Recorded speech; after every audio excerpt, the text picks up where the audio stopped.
Institute. Good morning, Brenda Talent. Good morning, McGraw. We should say that we have one eye on Las Vegas, and any more information comes our way. Also, all the accidents and traffic that are out there. We've got Tim Weiland there watching all of that. So with all of that being said, Brenda Talent, I love these stories that you and the Show Me Institute dig into licensing requirements on companies and businesses that are just trying to be, and they're really not hurting anybody. They're just trying to earn a living, McGraw. That's all they're trying to do. What do you got today for us? Well, this is an interesting case. It's one that has been around for a while, and it involves African-style hair braiding, where in the state of Missouri, if you want to engage in hair braiding, which is a natural hair care activity, there are no chemicals involved, none of that, you need to be licensed as a cosmetologist.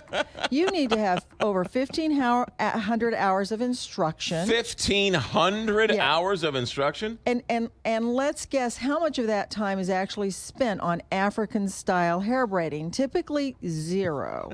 So wait a minute, hold on a second. Back up a second. Okay, so African-style hair braiding, which are like dreadlocks and beads and all that type of stuff, right, which is no chemicals. So the worst thing that happens, somebody says, boy, I don't like it, do it again. Correct. Right? You can't. Or it's a little too tight. Right. You can't burn anyone's scalp. You can't cut someone's ear off or something. With all of that, you need the same licensing requirements as somebody who is dyeing hair and cutting hair and everything else. Correct. And even with that, again, even when you look at braiding instruction within cosmetology, it's a very low percentage. And if you look at other states, there are over 20 some odd states that don't require any licensing. There are other states that just require you show, some knowledge regarding safety, those types of things where it's a minimal, it might be a day, it might be view a video, take a test kind of thing. Right. But not in Missouri. In Missouri, you need to be fully licensed. So this is a real example of excessive government regulation. And because of why? Because of very strong special interest groups protecting their turf, which I guess you could say number one would be the cosmetology schools, because you have to get a license in order to practice this. How do you fix this? Does it have to be a law, or can the governor sign some type of bill to sort of loosen up this regulation? You would either need a law. In fact, laws have been proposed. Last year, there was a bill making its way through the legislature, which for some unforeseen or unknown reason didn't go anywhere, although I suspect, again, it's because the cosmetology interests wanted still require significant training requirements, like 500 hours. Again, not really needed when this is a skill handed down, from generation to generation. But there's also a lawsuit pending, and it's before the 8th Circuit Court of Appeals.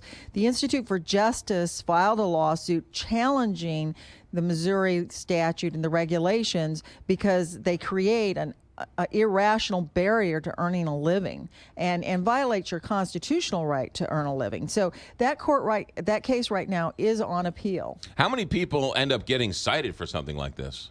I don't know how many get cited. A few in Missouri, because if you get reported, obviously they're going to pursue it. Right. And in other states, they have incurred the citations, and the citations or the fees that they impose can be fairly significant.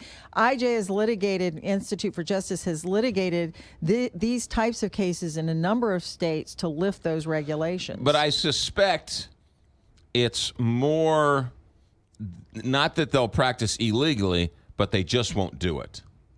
They won't. And actually, that is what you see. There's been some research done showing how many people are practicing in the area of hair braiding. And if you look at states where there's no licensing requirement, there are a lot of people, because it can just pop up in your neighborhood. Right. You can open up a shop. Yeah. But if licensing is required, you see very few people practicing it. Right. So it is one, it limits supply, it forecloses people from doing a skill that they're really quite capable of making a living And at. clearly there is a demand for it. Absolutely. Yeah, no, that is all right. Keep us informed on this one. Where can we read more about this stuff? ShowMeInstitute.org. ShowMeInstitute.org. ShowMeInstitute.org. Brenda Talent, CEO. Thanks for coming in. Thank you, McGraw.